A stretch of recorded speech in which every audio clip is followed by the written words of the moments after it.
بسم الله الرحمن الرحيم. الحمد لله رب العالمين، والصلاة والسلام على أشرف الأنبياء والمرسلين، سيدنا وحبيبنا وشفيعنا ونور قلوبنا وقرة أعيننا محمد وعلى آله وصحبه أجمعين.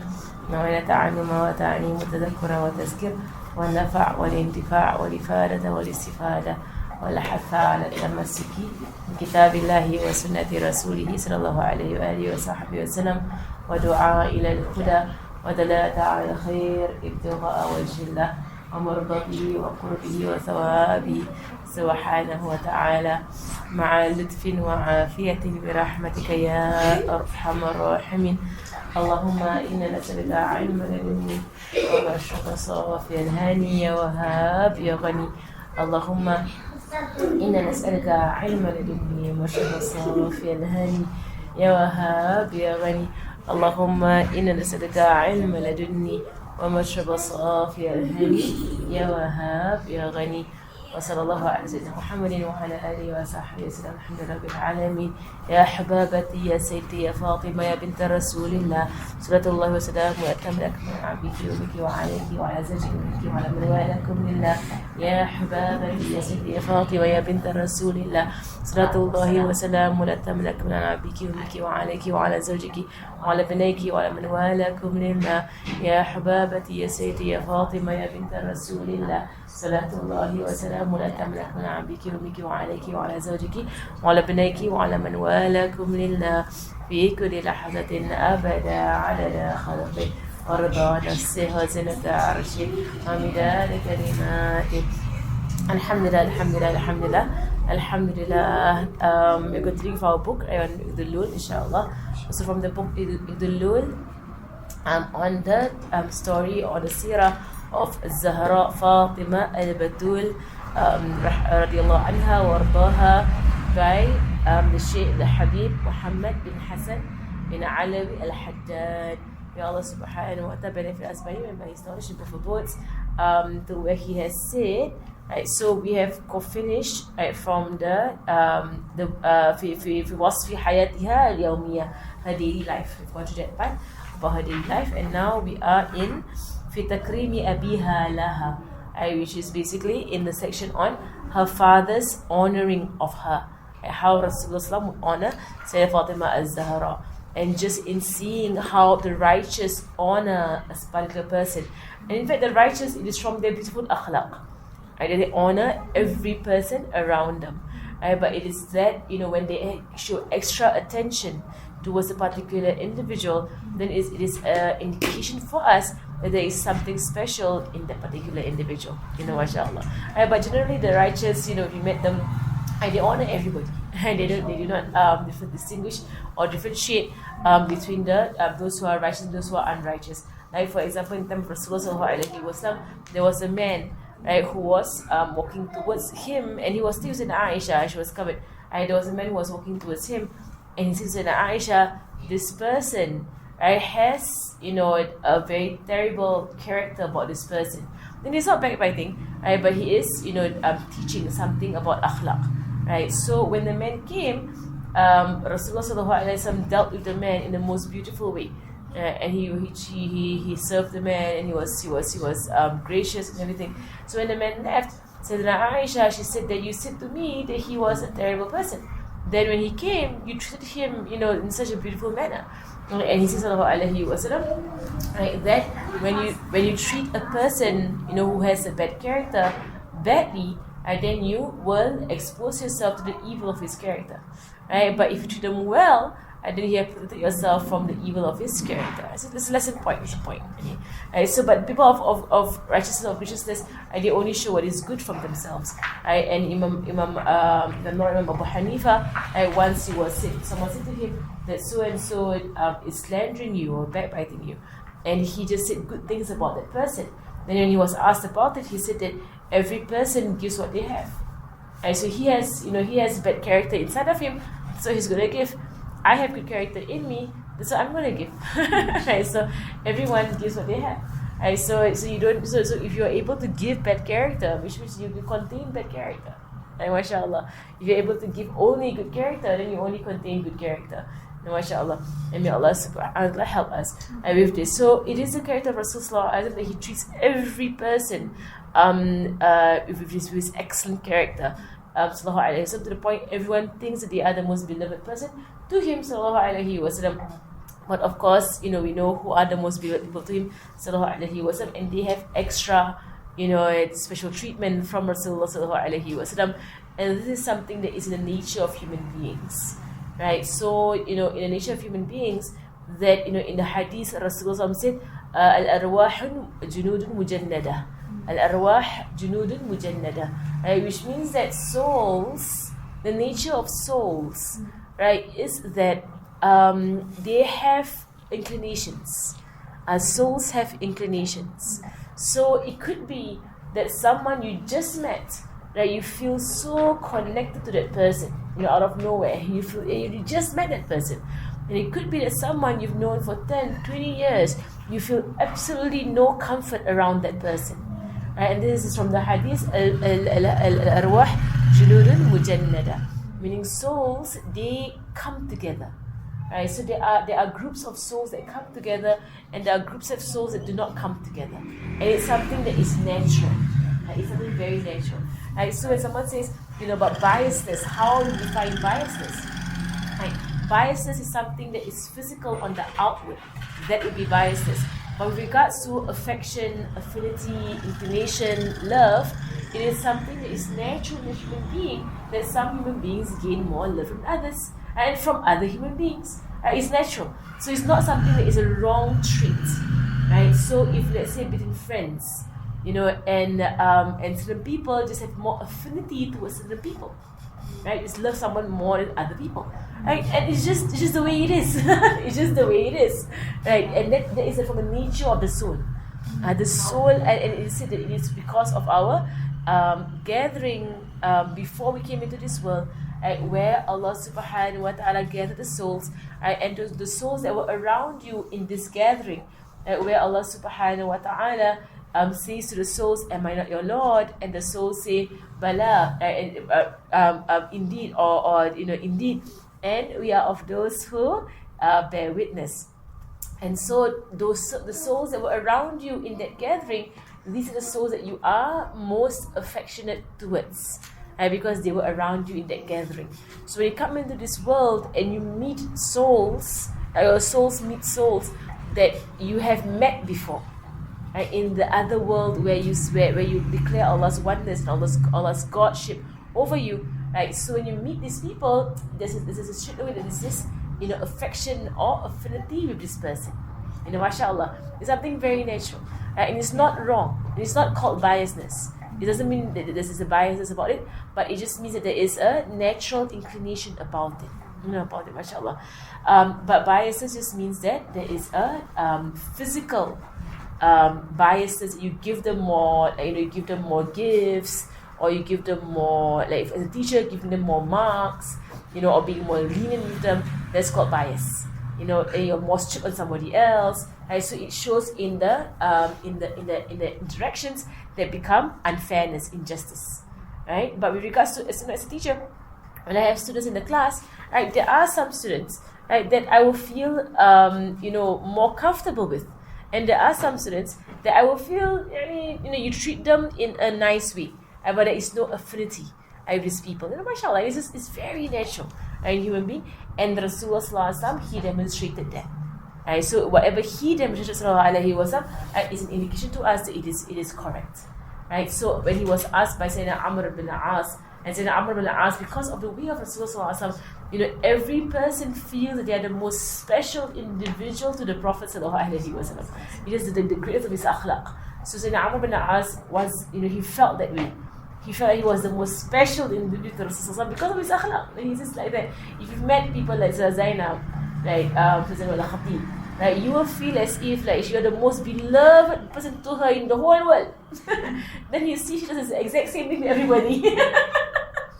To every person, she will hold you, and she will hug you, and she will praise you, and she will say, and you make you feel so good about yourself. MashaAllah. And you feel like as if she really likes me. Like, but she does it to everybody. It's her akhlaq. It's her akhlaq. Everyone, she makes them feel extra special. You know, mashallah. And there's the akhlaq of the Prophet sallallahu alaihi wasallam. It's a very, interesting, and it's a very often, I think it's a sunnah that needs work. Like, it's a lot of work to have that kind of purity in the heart, to love every person around you in that manner. Oh, ya Allah, ya Allah. Ya Allah, I have asked her, Sister Zainab, you don't actually feel uncomfortable around anybody at all? Like, isn't it like mustahil? Like, I mean, for me, I do have people that I feel very uncomfortable around. You know, especially when I teach in Singapore, there are students who they really get in my face. Right. And they kind of get on my nerves in a sense. They become so close and overbearing. It's overbearing. To the point it's overbearing, and they get touchy with you, and they get whatever. It happens, right? So Zainab, like, don't you have people that you're kind of like freaked out by them because they are overbearing in their nature? And she said, yeah, they are. Frankly, they are. There are those who they're just too much. They're too much in your face, right? And I said, how do you deal with them? And she said that, with how I do with everybody else. See, there's no difference with them. And I said, won't they get more overbearing? They think it's a door to come to get more in your face. She said, Annie, you know how to put the limits, right, on them, and they can't keep coming to your house all the time because in Tarim, people are in the same neighborhood. So literally people come to her house and knock her door, right, all the time. Mashallah. And sometimes it's too much. It's too much. You're going into people's private spaces. Right? Some people, they have no sense of that whatsoever. They're in someone's private space. Mashallah.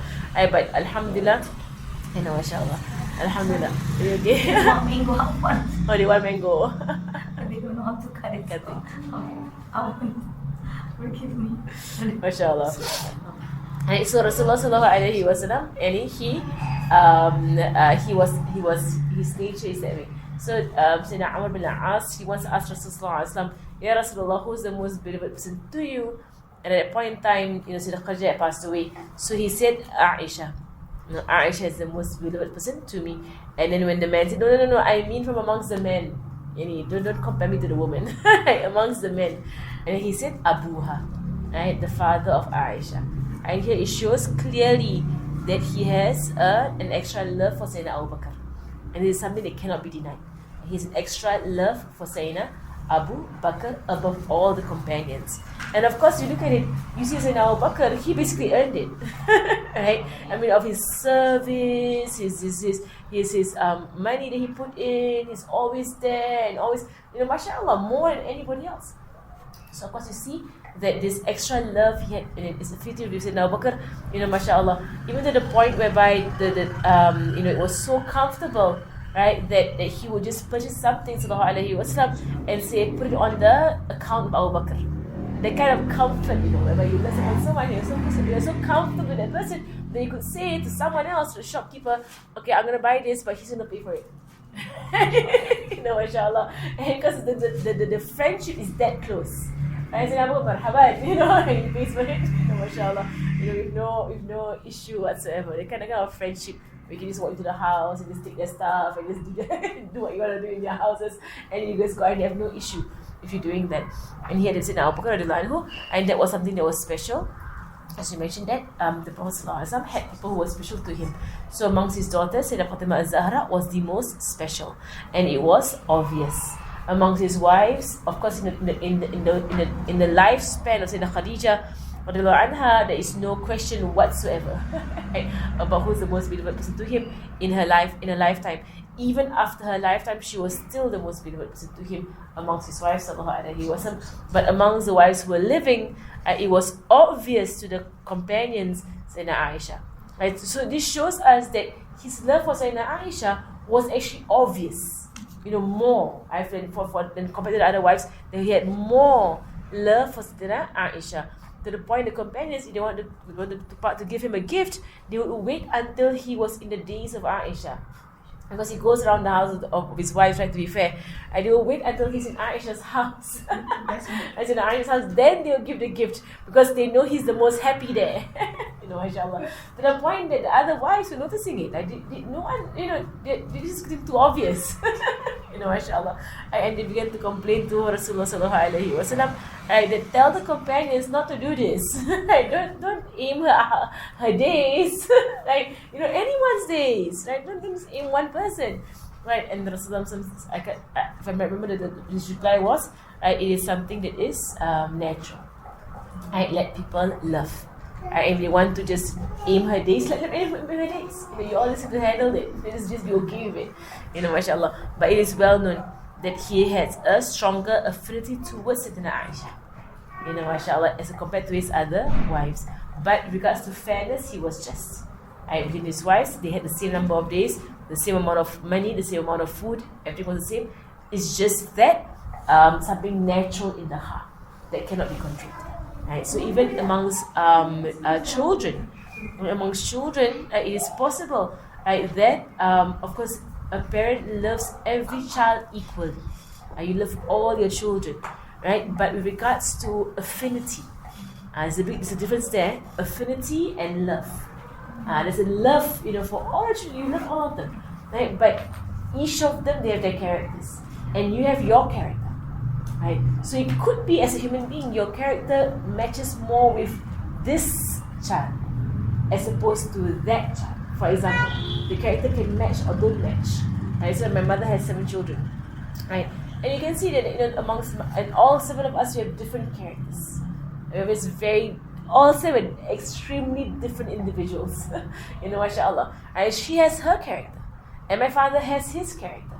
Right? So while they love all their kids equally, you can see who they find an uns, let me say uns, in conversation. So some kids, you just can't converse with them. Right? Try to converse with them, it's just not working. But you love them. But some children, the conversation just flows, and you know how to talk to these children of yours. Like, so this happens, and this is something that is natural between human beings, even within the family. Even within the family, it is something that is natural. So for Sayyidah Fatima Az-Zahra, she was the highest and the best. And so he loved her the most, and he was most affectionate towards her, and he had the most affinity towards her. Right? So her presence, her company, conversation with her, right? The companions would see how his face would light up and shine when she would come into the room, and he would talk to her, and you see the happiness that was in his face. That was more than anybody else. Same things in Abu Bakr as well. And then how the face would light up. And then when he comes into the room, Sayyidina Abu Bakr, mashallah, Sayyidina Fatima Zahra comes to the room, or Sayyidina Aisha, when she appears, the wives would see his face light up. Mashallah. But it's something that was natural. And it was not something in his control. And that he could, force himself not to like her more. Can't. It's something very natural. So we know from the example of Rasulullah, it's something that human beings have. Right? And so it's not blameworthy. Right? But it is Al-Arwah Junudun Mujannada. It's from that hadith. Al-Arwah Junudun Mujannada. Right? The souls, they are groups. Right? And they incline towards each other in a natural way. Okay, mashallah. Okay, so we're going to the chapter. That was the prelude to the chapter. Chapter 9. الفصل التاسع في تكريم أبيها لها.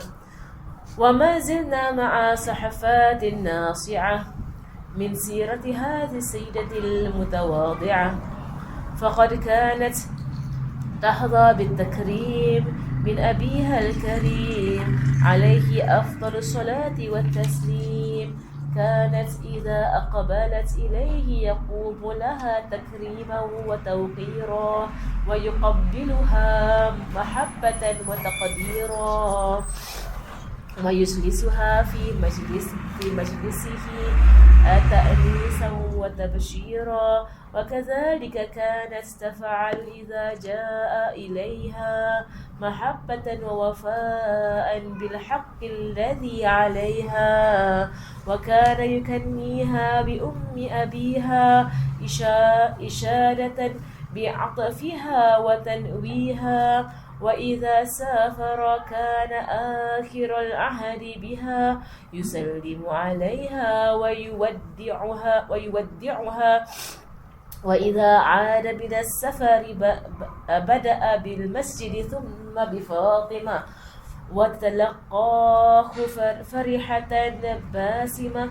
ومن مظاهر تكريمها وتأنيسها وتقديمها أن جعل بيتها ملاصقا لبيته وبينهما نوافذ يطل عليها وتطل عليه كلما دعت حاجة لديها أو حاجة لديه، وبينهما باب يوصل إلى الأحباب في أي وقت من ليل أو نهار دون عناء أو انتظار، وكان بها عطوفا وعليها رؤوفا. وهذه القصة المثيرة من كتب السيرة تصور لنا هذا الحنان الأبوي والعطف المحمدي.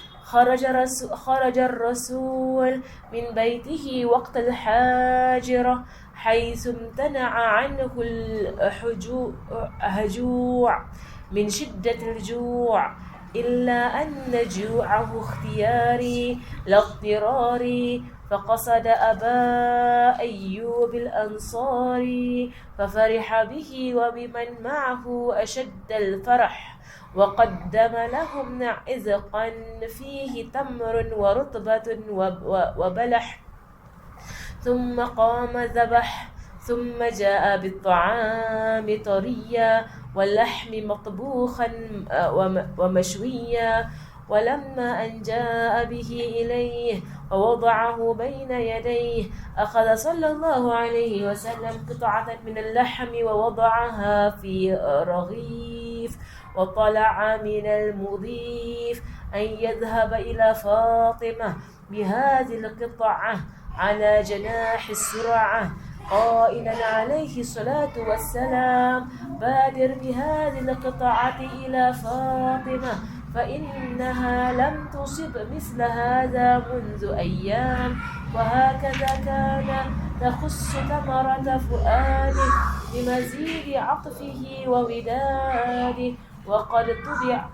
وقد طبعت هذه السجية فيها لأنها كانت أشبه الناس بأبيها، فكانت قبل وبعد عرسها تبره وتوده وتؤثره على نفسها.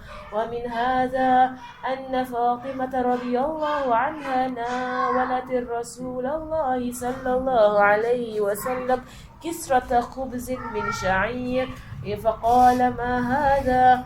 فقالت: قرص خبزته فلم تطب نفسي حتى أتيتك بهذه الكسرة.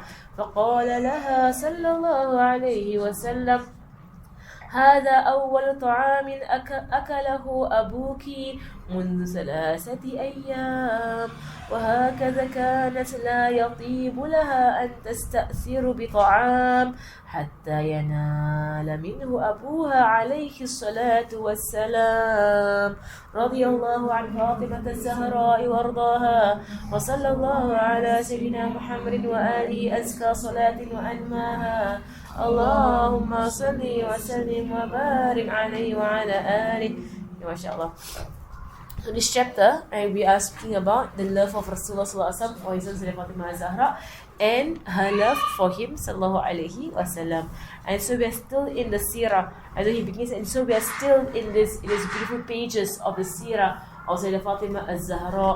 She is the best of those who are humble, so radiyallahu anha wa ardaha. And that she's taken a great and honorable portion from her honored father Nabi Muhammad sallallahu alaihi wasallam, and may Allah send peace and blessings upon him and onto his family alaihi salam. And whenever she would come into his presence, he would stand and he would honor her, and he would bring her and place her to sit next to him in his presence. And that was his love for her. He would kiss her between her eyebrows. Sallallahu alaihi wasallam. This is the one thing that I was used to say about the relationship between a father and a daughter. Right? It's something that is so beautiful, and something that is it is hard to find. in our day. It's so hard to find. And how, that and it's something that the mashayikh will bring to the men to try and be like this with your daughters. Be like this in the sunnah of Rasulullah sallallahu alaihi wasallam. So as they are young and young girls, be affectionate with them, and it's easier when they're young. But as they grow older, the affection from the fathers decrease. Right? Whereas it should increase. And with their daughters, with Rasulullah till she was in her adulthood, the affection to Sayyidah Fatima al-Zahra, her father would come and hold the hands of his daughter, kiss her between her eyebrows, and make her sit next to him, shows so much happiness to see her. Mashallah, this is an example of our Prophet sallallahu alaihi wasallam. So for us as daughters, if your fathers are still alive, mashallah, it is for us to put in our effort, our utmost effort, to try and link with our fathers. Right, mashallah. For me personally, it is a struggle to try and link with them. Right, because sometimes it is a different character, different lives, different just different inclinations, different everything basically. Very different. And for me, from my father, they're very different, mashallah. But at the same time, you understand that Allah subhanahu wa ta'ala has given you this man to be your father. He is your father, khalas. Mashallah. And no matter what, you have to do birr. You have to have goodness and righteousness towards them. So whatever they ask of you, you stand up and you are at their service, mashallah. And whatever would please their heart, mashallah. So when his mother passed away, so I ensured that I was there to handle the janazah and the washing. This is my area. It is something that I'm trained in. So I can do this. I can handle the entire thing. Right? So he appreciated. Right, that I ensured that the sunnahs have been done on my grandmother. Of course, it's my grandmother. I will not have anything else done for her. As the full, the Hadrami way of washing janazah and everything. Right, so it ensure that it was all done for her. Then to do khatam after khatam, for her. And even though on my father's side they have people who won't do this kind of things, mashallah. But on our side, we do our birr in this way. And there's something that our Prophet has informed us, whereby he said that of righteousness to his parents, it is to serve those whom they love. That is part of our righteousness towards our parents. So especially parents who have passed away. So Sahaba came to Rasulullah once and he said, Ya Rasulullah, my parents have passed away. Is there anything left of birr? That means of righteousness and goodness I can do for my parents. And he said, yes, there is. And he mentioned about giving out in charity. On their name, and then he said that if you know of people who are still alive, who are from amongst the people they loved, so if you know that your parents had a best friend, or your parents had a neighbor they loved, or your parents had people that your parents will go to these people. Like for example, every Eid they will always go to this house, and they are not family, but they are friends of your parents. And your parents love these people, then after the death of your parents, you are to go to these people and maintain this wood, this love between you and these individuals, only because they are the beloveds of your parents. And so to be aware, who are your parents' friends, who are their friends, mashallah, and who are those that they love. And my mother, mashallah, every Eid she will make it a point to go to the houses of old neighbors. So they were neighbors back in the day, like 30 years ago, 40 years ago, neighbors. So till they all moved on and moved far away and everything, they will still go back to the houses of their neighbors, and visit them, mashallah. So to know who are the wood, who are the people of wood, people of love of your parents. There's under birr, of walidain. For those, the word wood, Arabic word wood. Wow, then. Wood. Al-Mawadda. Mawadda kan jumlah al-Wadud. Allah's name al-Wadud. Al-Mawadda, wood. It is the if you want to speak polite in Arabic, you will say awaddu an af'al hadha. You say uridu. Uridu is very rude. I want to. Uridu. You say awaddu, I would like. Atamanna, I want to. So all the you say the fineness of the language. You will say, Uridu aina. Hababa to Ustaza, Uridu. No, Uridu, la hawla wa la. No, here they will say, Bagaitu. And they will say in that way. But if you want to be formal and polite, Awaddu. Atamanna. Atamanna is I wished. I have a hope to. أتمنى أن أخدمك يا حبابة.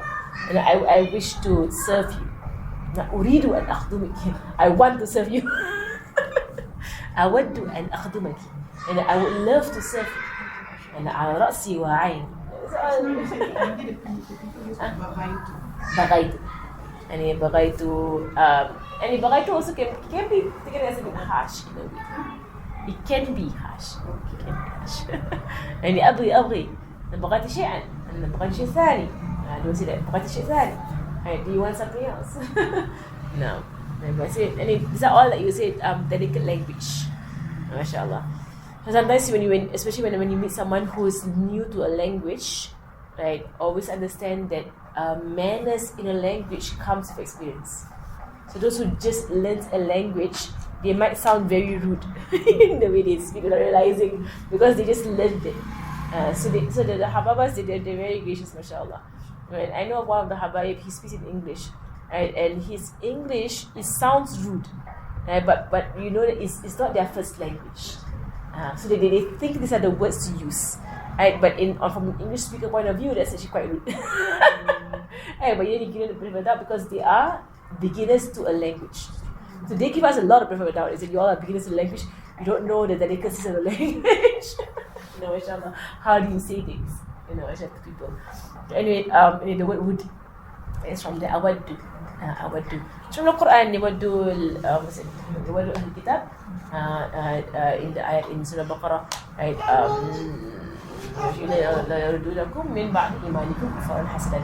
So that they will love that that the Muslims go back on the iman. That's part of Surah Baqarah. In that ayat, tamam, right? So here we see the love between him and her. So from the side of the man point of view, when you take the stories, that is for them to put in their effort, right, to maintain a connection with their daughters. From the man side, from the woman's side, is on us to put in effort, right, to maintain the connection with our fathers. Right? No, mashallah, it's a work. Right? For me, there's a lot of work to do. Right, but I tried my best. MashaAllah. The other day he sent me some messages and he asked me to read out the Arabic. It's okay, it's my area. And you can see it's on his side, he knows, I can see he's trying to send me stuff that he thinks I like. So on his side there is this effort. He went to the masjid the other day and there were some books being given away at the masjid. Like books of knowledge, all in Arabic. So he actually took a video of all the books. And he sent me the video. Do you want any of these books that I keep it for you? And actually I have most of those books, I have them. I actually have those books.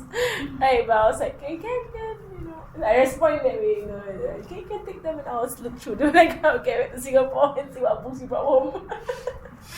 MashaAllah. But in a sense, you see that it's an effort. It's an effort, on his side. He's trying to link in some way that he knows that what I like. And so on my side, I don't know what his interests are. My father. And he has his, because they work all the time. So you don't know what are their interests. Because they're always working. Like, it can't be that their work is their interest. Right? So I know he likes going holidays. But then for me, I'm tight in that area with my husband. So he loves going for trips and holidays and stuff like that. So that part I can't actually, try and find something in common there. Like in Tarim, and he didn't want to go anywhere at all. It's not his interest. I know it's all this maqam, all this zambal, whatever. It's absolutely not his interest. So I just say, can you just go zambal one time? No. MashaAllah. MashaAllah. But I mean, people have al-arwah junudun mujannada. The souls are different. What do you do in the masjid? Nothing. Nothing. He only came here to see his grandson. My sister gave birth. That was all. and see his grandson. He did as well. So every day play with grandchildren. Alhamdulillah, that was his intention. So that's his interest, right? Huh? That's his interest. Family. Yeah, his family, his family. Yeah, so that's why it's so hard on me. Like, when are you gonna put the children coming? So in a sense, so not in my hands. It's in my hands. No, inshallah. So that is one thing that the way my siblings have found, like, to get close to him is grandchildren. And that's where the love comes in. And I think for most of us it's the same thing. It's the grandchildren. I had a friend here years ago. She was from the UK, right? And she's a convert. Sorry, mashallah. She was in the university, and she made friends with the Muslims. And her roommates were Muslims, right? So she was a Hindu. So she was born in India, Hindu in India, right? And they moved to the UK. So she used to bring her small idols, right, into her room in university. So her roommates were Muslims. So they kept asking her about her idols, question. And at first she was very defensive, about her idols. So don't speak about my idols in that way, whatever. But after a while, after some time of really talking and discussing and so on, her heart opened up, and she began to reject her idols while in university. And eventually, through the influence of her friends in university, she came into Islam. So her story is one of those very rare stories, whereby it's really searching, and most people I know who come into Islam is because of marriage, amongst the women. So it's because of marriage. But for her, she actually, this happened to her. So while in university, she wrote a letter to her parents because she knows the implications of a Hindu from India coming into Islam. Or because the animosity with the Hindus and Muslims is so intense. So she was so scared to inform her parents about her conversion. Right? So she actually wrote a letter. She sent it to her parents. Right? So she's in university. So she sent it, through post. She knew they received it. So she came back for the summer. Right? She was so nervous how they would respond. But they ignored as the letter even existed. Basically went into denial. They ignored completely that she was actually in fact a Muslim. Right? So they would treat her as if she was not a Muslim. It was as if it was a phase, she was going through some form of craziness, so there was a complete rejection. And then, but she tried to keep saying that she is a Muslim, but they would just not hear it. They would pretend as if she was not speaking to them. Mashallah, she said to them, mashallah. But eventually, she got married. She found her husband online, and she got married. She drove herself to her nikah. There was nobody with her on. Because there's no one. Right? And then she got married, and she eventually put on the hijab. So that was when it got really in the face of her parents that she was indeed Muslim. And that was when they began to cut her off, they began to reject her, they began to, make up stories about her to the family to show why she's not around. But they would not let the family know she's a Muslim. Right? So they would say that she has some illness, some disease, she can't come for the wedding, she's this, she's that, and whatsoever. They would say all kinds of things about her. Right? That to give excuses why she's not appearing for gatherings. Because they would not let her come. Because she'll come in the hijab. So this was she did about 10 years of struggle with her parents. And cutting off. And they even tried to make her to get married. She's already married. But they would not recognize the marriage. There is no marriage. The only time that they finally softened was when the first child came. Then the grandparents softened. There's a child there. And then they begin to accept it slowly. And she is actually married and she's a Muslim. It's sealed, it's confirmed. You can't change this anymore. MashaAllah. But it's really, you see the struggle of somebody. She actually was here for the entire time I was here, she was here. She was here about 6 years. So the year I came, the year she came. She came before me by a few months. I was very close to her. Very, very close to her. And then when I left, she left I think a few months after I left. So we got the same period. Very, very close to her. So she did she changed her name into an Islamic name. And when she went back, she asked Habib for advice about changing her name back to her original name as a way of da'wah. And Habib said he gave the approval to go back to her original name. And so on Facebook and everything, she's on her original name, right? And she does do a lot of work with convents in the UK. Right? They have their own society and nation, and a lot of support for convents. MashaAllah. So, but it's all struggle, because she understood very much being alone as a convert, completely alone, and nobody, like you, complete rejection. Really, mashallah, you meet some people, mashallah.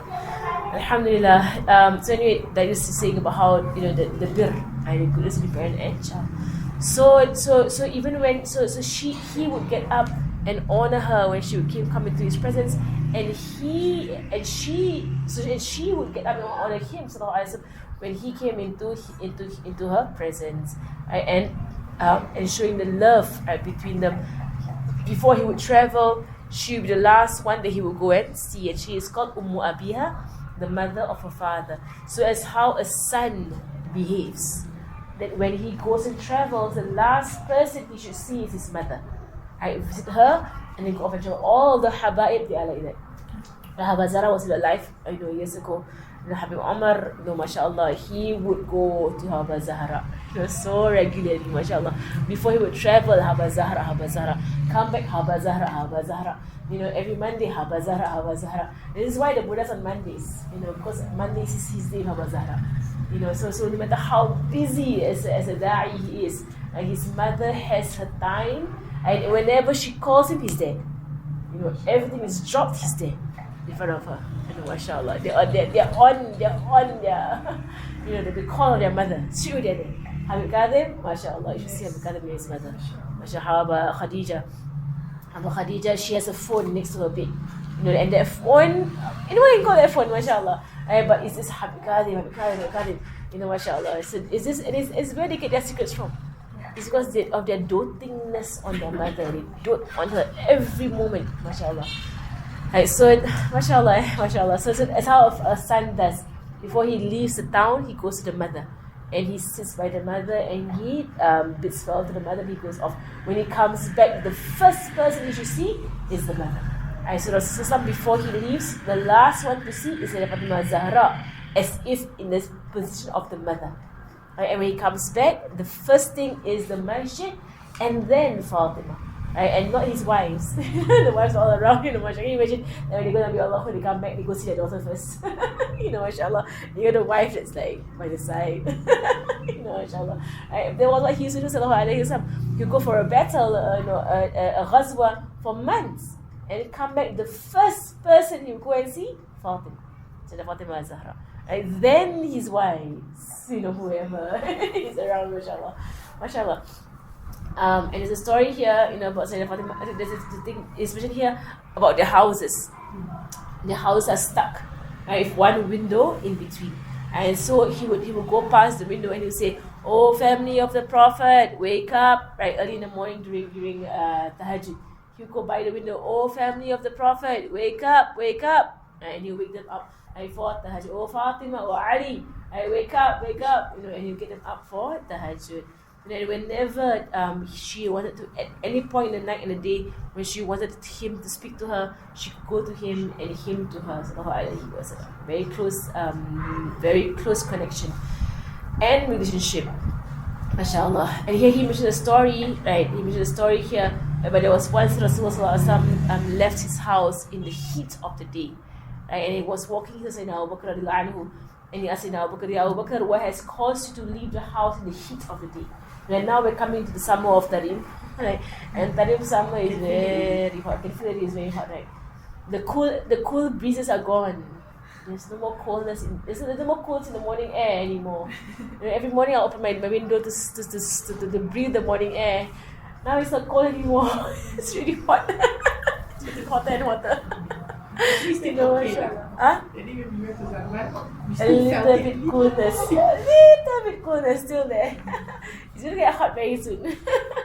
So by the time you reach March, April is hot in the heat of the summer. right? And if you've been here for summer, you know, you go out for a while, you walk from your home to the Zahra, and you walk back and you're flat. MashaAllah. Literally, in Ramadan, I would come home from the Zahra, I would lie down on the floor. Like, it's so hot. You know, and back in my time, there was no generator. So when they cut off the electricity, you just be in the heat. Just sweat in the heat. You know, mashallah. Back in those days, years ago, when very few houses actually had generator. Yeah, so we could go for about 10-15 hours in the heat of the day. You can't sleep, there's flies everywhere. You know, mashallah, mashallah. And so when you go to the Sirah, you actually have an idea of the Sirah, because the same thing happens here in Tarim. When I go to this in Singapore, they can't have a comparison. So even when you go to the fiqh, you know, of delaying Zuhr a little bit because of the heat of the sun, to allow for some shadow, right, to appear for people to walk in the shadow to reach the masjids. There is a sunnah of delaying Zuhr for this reason in the masjids. There's a sunnah of doing that. But when you're in Singapore, you're like, what shadow? Like, what? You know? Like, when you hear, like, oh, yes, you don't go out midday. It's so hot. Even the goats are in the shadows. You see the goats, they're squeezed, the tiny bit of shadow by the side. They're trying to get some shadow. You know, mashallah. So the goats are like, it's too hot. The animals are not around. The cats are all gone. They don't come out in the heat. No one's out in the heat of midday. And in Tarim, in Medina, no also. So when he was out in midday walking around, is the most mustahil time to go out of your house. And he said, Sayyidina Abu Bakr out. And he said, Abu Bakr, what has caused you to come out of your house at this odd hour? And for us, odd hour will be at 12 midnight, right? Odd hour. And so the odd hour is midday, this odd hour. Why are you out? And he said, you know, Sayyidina Abu Bakr, he said, because I miss you, Rasulullah. Sayyidina Abu Bakr, he's a standard answers. He's a Sayyidina Abu Bakr answers. Because I miss you and I desire to look at your face, Ya Rasulullah. So he went on, and then they met Sayyidina Umar. And Sayyidina Umar was out in midday, and said, "Oh Umar, why has caused you to go out?" And Sayyidina Umar said, "Because I'm hungry." Hunger caused you to get out of my house, look for food. I know, mashallah. And the Rasul said that what caused you to go out has caused me to go out as well. I am also hungry. And he said, let's go to Abu Ayyub al-Ansari. He has food. So all three of them, they went off in Abu Ayyub al-Ansari. And Sayyidina Bilal was with them as well. Right? And they went there, Sayyidina Abu Ayyub al-Ansari, he was so happy with his guest today. And he was saying that he's the most fortunate person, the most fortunate guest today, the best guest today have come to his house. And he brought out food. And so he went out and he chopped off a huge branch of dates. And so it was a mixture of dried dates and moist dates and unripe dates, of mixture. So he brought the whole thing to Rasulullah SAW. And Rasulullah said, why didn't you cut off the entire thing? You could just cut off just the ripe dates. And he says, whatever you wish to eat, like, just choose what you want. You know, mashallah. And then he went on and he slaughtered a goat, right? And he served it to Rasulullah SAW with some bread. And before the Prophet ate, he took some and placed it in the bread, right, in front of all his companions who were men there. Right, mashallah, with no shyness whatsoever, mashallah. He put it in the bread and he passed to Sayyidina Bilal. Said, "Oh Bilal, bring this to Fatima, for she has not eaten, right, for 3 days." And he brought the bread and the meat to Sayyidina Fatima al-Zahra. That's the thing. Right, that was the thing. You mentioned about dads, right? If dads would not do these things, it's very rare that the dad don't think about the daughters at home, you know. If they go to well, my dad went to the masjid, he saw the books, he thought about, you know, she don't want the books. You know, I don't know. There are some guys who they go to a masjid, they see some pie or some cake they know that the daughter loves. They might take it home. I don't know. But it depends. If people are around them, they might be too shy to take it home. And for him, he was served and he sent it off to Sayyidina Fatima al-Zahra, you know, mashallah. Right, knowing what she likes and knowing that she has been in hunger. And she too, right, similarly the same thing. She once had Sayyidina Ali brought home some barley, right, and she ground the barley and made it into bread. Right, and then Sayyidina Ali, and then before she let anyone eat the bread, right, she went to Rasulullah to give it to him first. And she said, I cannot eat until you eat. And then, mashallah. And then she herself has not been eating for how many days? And he said it's the first food to enter his stomach after 3 days. And they're always looking after each other. And there was one Sayyidah Fatimah Zahra, the story goes, she actually fainted out of thirst. Out of hunger or thirst. And Rasulullah made dua, Ya Allah, never let Fatima suffer from thirst and hunger ever again. And from the day he made a dua, she never ever felt thirsty or hungry ever again. Even with no food. Because he saw how she suffered, and he made dua. Because she would always give away her food. Right? So she didn't want her to suffer in that way. So he made dua for her. It is a karamah on Sayyidah Fatimah Zahra. She does not feel hunger nor thirst. I live for Jannah, in the Farul Ain Jannah, inshallah. I said, and how this shows how she would always prefer him over herself, and how he would prefer her over himself. The beautiful connection and relationship of Rasulullah and Sayyidah Fatimah Az-Zahra. Okay, alhamdulillah. So we have chapter 10, 11, 12, and 13 and 14. Right, so 5 more lessons. Should be in time. Yeah, should be in time. Because it's twice a week. So tomorrow, then we have a few weeks of Sha'ban. It should be in time, inshallah. Right, to do a khatam of Iqdul Dul, inshallah. Then it should have a khatam party. Because she's leaving. Yeah, and also like a farewell, a khatam and a farewell. Umrah, you go Umrah. Anyone else going for Umrah? She's also leaving. I'm going to come day. You're going Umrah also? No, I'm not going Umrah. I'm going Cairo. Same day. Same day. You're leaving on Tuesday. This